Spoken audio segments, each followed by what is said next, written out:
Hello snowboarders of the internet, I'm your host Avran LeFeber, and in this video we'll be reviewing the Ride Wildlife. This board features Ride's directional hybrid camber, which is rocker in the nose, and right at the end of the rocker it's just camber all the way through the tail. What this is going to give you is the load and snap of traditional camber, but you're going to have this ease of entry in and out of turns due to the rocker, as well as more optimal powder float. This board is available in 151, 154, 157, 160, 163, 158 wide, 161 wide, and 166 wide. I rode this board at Copper Mountain on a gray sky day with low visibility. There's a little bit of snow falling. It was colder temps. There was firm, fast corduroy, icy corduroy, death cookies, kind of just grapply snow, and I rode it with my Rome Black Label bindings and my K2 Thraxis boots. The thing about this board isn't that it's stiff, it's just highly reactive. You notice that right away, that it always wants to go back to its natural shape. It just reacts anytime it's flexed.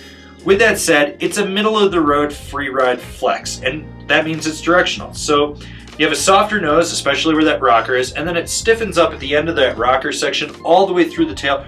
With an okay amount of torsional flex, you can, twist it if you need to. Now when it comes to stability, you get a little bit of chatter in the nose, and some of that does resonate underfoot, and in really rutted out terrain, you're gonna get bucked around a little bit, so keep your knees bent, just be prepared that it's not as damp as it could be, but overall, it's a fairly stable board.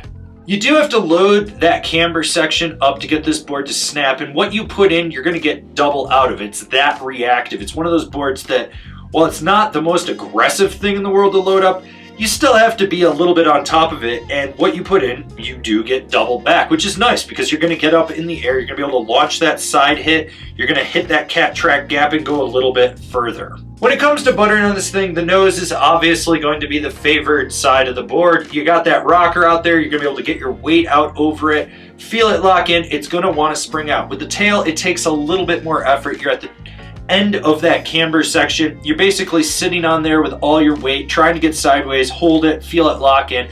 It's still gonna spring out of it. Speed is your friend when you carve with this board, and if you're not paying attention, it gets a little twitchy, especially at the nose. It wants to kick out, it doesn't want to abruptly grip the way it should.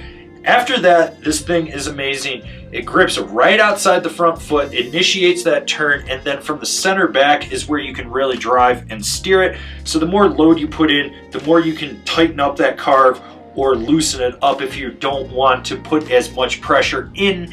Basically, it's nimble edge to edge. It's great at short, tight, quick carves, long, hard, drawn out carves, deep Euro carves, basically everything in between. It's one of those boards that you want to be prepared for how you're going to turn it, and you want to know what you're going to do. It's not good for like those last minute adjustments. You got to be a little bit on top of this thing, but it's not one of those boards where you got to bring your A game at all times. Who's this board for? The free ride loving carvy cruiser guy. This board essentially reminds me of the older Berserker. It's highly reactive. It wants to drive in and out of turns. It wants to be on edge, and while it's not as domineering as a Berserker, it's like its little brother that's still just as badass, and it just wants to prove itself to you. Comparable boards, the LibTech TRS, the Capita Black Snowboard of Death, the Rome Ravine Select. This has been my review of the Ride Wildlife. Do you agree? Do you disagree? Do you own one? Are you going to buy one? Leave me a comment down below. Let's have a conversation about this snowboard.